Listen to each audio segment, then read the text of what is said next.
La siguiente intervención televisiva se produce bajo los más estrictos parámetros de contenido educativo, informativo, documental y periodístico de esta plataforma. A entrar con el análisis, nos acompaña para ello Nicolás Moras, periodista de investigación, director del documental La dictadura silenciosa, censura sionista en el Cono Sur, nos acompaña desde Argentina, por ahora vía telefónica. Nicolás, ¿cómo está? Muy buenas noches. Muy buenas noches, Tatiana. Gracias, Nicolás, por acompañarnos. Nicolás, nos preguntamos y por allí entramos de inmediato con ese análisis. ¿La Nakba, la catástrofe palestina, se mantiene como hace 72 años? Bien. La situación ha empeorado dramáticamente. Y para ello me gustaría poder hacer un breve resumen de lo que sucedió antes de la Nakba. Palestina, a diferencia de nuestros países, es una nación que tiene más de 2 milenios de historia. De hecho, era la región de Galilea, profusamente registrada por los escritos de los viajantes y mercaderes fenicios. Y en el siglo II después de Cristo, el emperador romano Adriano le dio el nombre de Palestina, a lo que antes era Galilea. A lo largo de los siglos en el territorio palestino convivieron pacíficamente árabes cristianos, más adelante árabes musulmanes, judíos y no creyentes. Mientras en la Europa cristiana oscurantista, tanto en la parte católica como mucho después en la parte protestante, se persiguió ferozmente a los judíos, en Palestina nunca sufrieron absolutamente ningún tipo de disturbio o discriminación por parte de sus connacionales cristianos y musulmanes. A fines del siglo XIX, Palestina quedó bajo el arbitrio del Imperio Otomano, y después de la Primera Guerra Mundial, cuando los vencedores, Inglaterra y Francia, lideran la partición del Imperio Otomano, se creó el Mandato Británico de Palestina, o sea, una colonia obtenida por sangre al Imperio Británico. ¿Me escucha? Lo escucho. Adelante, Nicolás. Muy Atentamente bien. Lo escuchamos. De hecho, es muy importante esta breve síntesis histórica que usted hace para poder entender que la situación hoy en día, ¿qué tanto ha cambiado? Que era parte de la pregunta coyuntural. Así que adelante. Además, ahora lo veo, está en video. Adelante. Muy bien. Contextualicemos qué tipo de proceso demencial de ingeniería social llevó adelante el Imperio Británico con el proyecto de la creación del Estado judío, que comenzó en la década del 20, mucho antes de 1948. Y creo que una buena figura para explicar esto... Theodor Herzl, uno de sus fundadores en realidad, que trató de darle una impronta laica y socialista, aunque de todas formas claramente identitaria. Sino es la figura de otro de sus fundadores, convenientemente ocultado de los libros de historia, pero que pueden encontrar en cualquier búsqueda rigurosa, que es Arthur Ruppin. Arthur Ruppin, que fue el director de la Oficina de Colonización Sionista de Palestina, o sea, uno de los en Haifa, o sea, uno de los encargados de traer emigrantes judíos para ocupar un territorio donde ya vivían judíos nativos. Arthur Ruppin fue discípulo del eugenicista nazi Hans Friedrich Karl Günther. Arthur Ruppin, que fue fundador de la Universidad de Sociología en Tel Aviv, Arthur Ruppin postuló la idea de que en el mundo existían 3 razas y además discriminaba a los judíos nativos de Palestina, que eran sefarditas, y los consideraba literalmente inferiores, salvaje, a los ashkenazis, o sea, a los judíos europeos que él, desde la Oficina de Colonización, traía a Palestina. O sea, hay una base racista y supremacista racial en el sionismo desde sus orígenes. En 1947, permíteme, aquí te pregunto algo. A propósito de la fecha de 1947, realmente resulta improbable que Naciones Unidas no supiera esta historia, pero así todo avanzó y dividió este territorio. Mire, no es casual que la creación de Naciones Unidas se dio en simultáneo a la creación de Israel.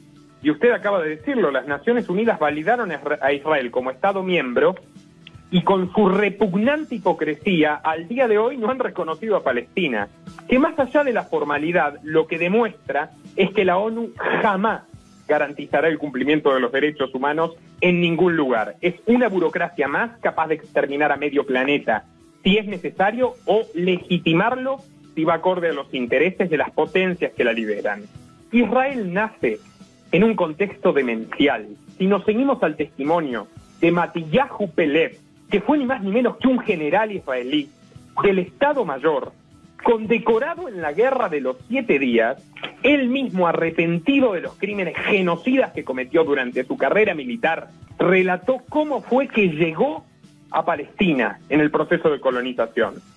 A él se le entregó una casa. ¿Me escucha, Tatiana? Sí, lo escucho, Nicolás. Las tropas británicas sacaron de sus casas de los pelos a la población palestina, gente como usted, como yo, como todos los televidentes, y entregaron las casas con el café humeando sobre la mesa. Así la recibió la familia Pelev. Estamos hablando de un ex general israelí. No estamos hablando precisamente de un activista por los derechos de los palestinos, que de todas formas, si dijese la verdad, no es un problema.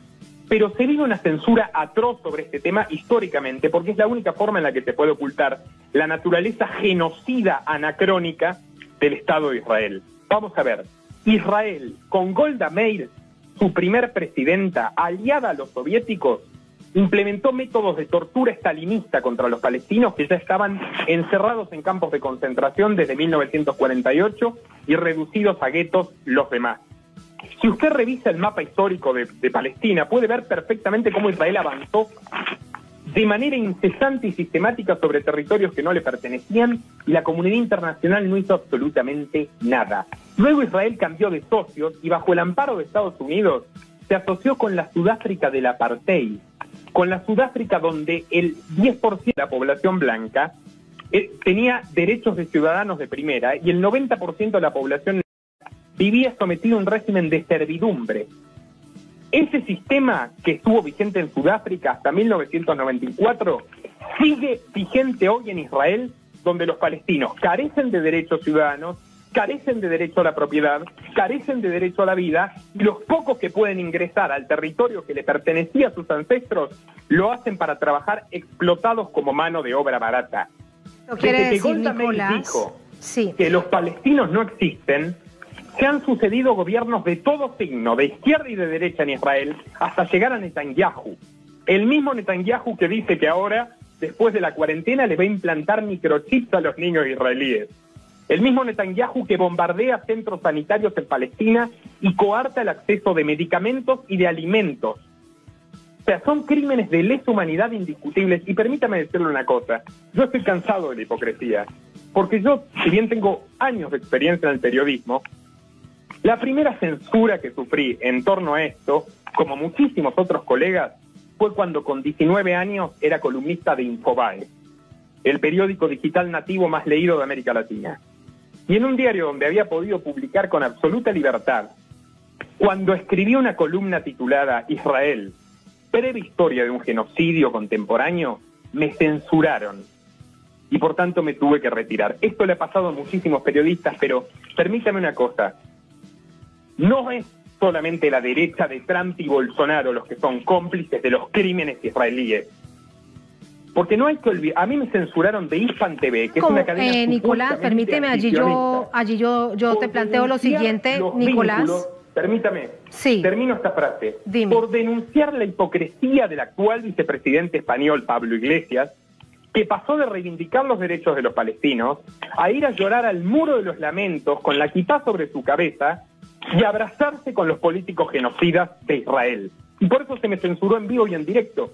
Veteranos, la Asociación de Veteranos de los Estados Unidos es otro organismo militarista que de vez en cuando imposta un pacifismo totalmente ajeno a sus verdaderos intereses y en realidad es orgánico al military complex.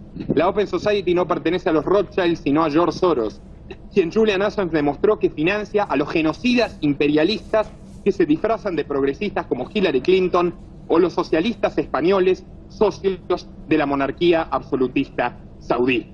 Julian Assange ha perjudicado en numerosas ocasiones al servicio de inteligencia israelí, ni más ni menos, lejos de haberse capacitado con él, y se le ha puesto precio a su cabeza por haber cometido esa... Ya lo cortaron. Te están cortando, Nicolás. Por favor, repítelo porque te cortaron.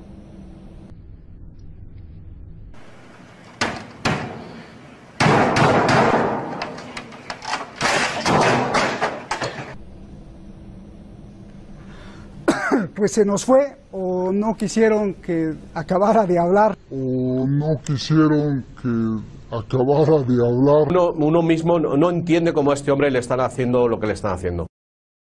Y es la realidad que viven muchísimas personas, por eso realicé mi documental, La dictadura silenciosa, censura sionista en el Cono Sur. Sí. La Federación Palestina de Chile sufrió una campaña de hostigamiento brutal, e incluso a Anwar Makhlouf no se le permitió visitar a sus parientes y a sus amigos en Palestina por haber publicado el mapa histórico de Palestina sin absolutamente ninguna falla en los medios de comunicación chilenos. Los lobbies sionistas tienen permitido hacer propaganda de su régimen supremacista racial, y los opositores, los que defendemos las libertades civiles de los palestinos, los que defendemos la vida, la libertad y la propiedad de un pueblo que está siendo exterminado a cuentagotas por razones de odio racial, no podemos expresarnos libremente.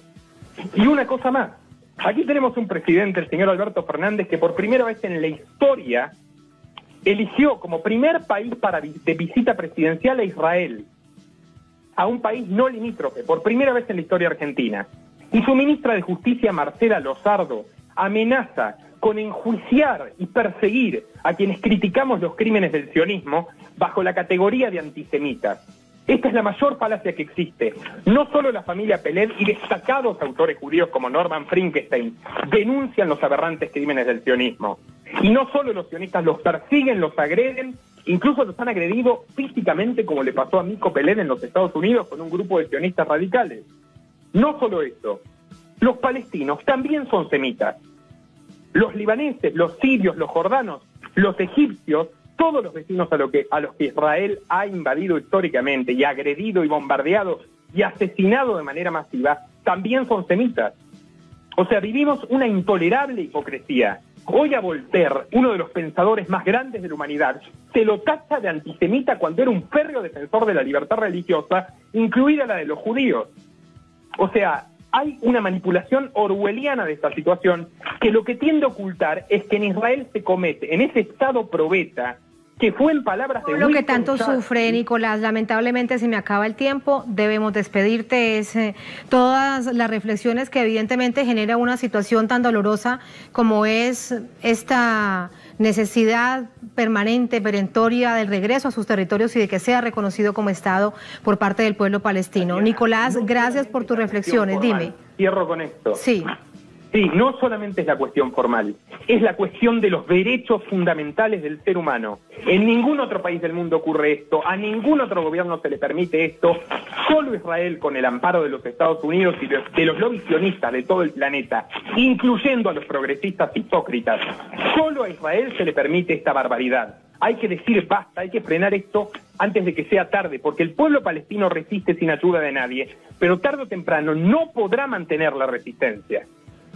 Esa es la situación tan lamentable, es un verdadero apartheid, lo vemos en la Franja de Gaza, en la Cisjordania ocupada, en Hebrón, en Nablus, etcétera, etcétera. Un pueblo que sufre, nosotros lo hemos contado aquí a través de sus reflexiones. Gracias, Nicolás, claro, muy buenas noches. Gracias, Tatiana, buenas noches. Gracias, buenas noches. Vamos a entrar con el análisis después de las varias horas de esta quinta cumbre del Grupo de Puebla. ¿Cuáles son las conclusiones? ¿Cuál es la visión de Marco Enrique Sominami de esto? ¿Cuáles son los desafíos? Marco Enrique Sominami es candidato presidencial en Chile, fundador del Grupo de Puebla, exdiputado, director de cine y televisión. Marco, bienvenido, ¿cómo le va? Buenas tardes, buenas noches, gusto estar contigo. Buenas noches ya, Marco, gracias. Sus conclusiones, el hecho primero de haber reunido en sí mismo a todos estos líderes progresistas de América Latina y de España. No, primero contento de que el progresismo se energiza, se reúne, colabora, piensa, articula políticamente en el continente.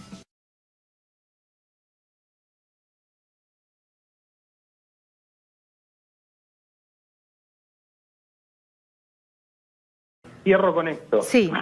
Sí, no solamente es la cuestión formal, es la cuestión de los derechos fundamentales del ser humano. En ningún otro país del mundo ocurre esto, a ningún otro gobierno se le permite esto, solo Israel, con el amparo de los Estados Unidos y de los lobbies sionistas de todo el planeta, incluyendo a los progresistas hipócritas, solo a Israel se le permite esta barbaridad.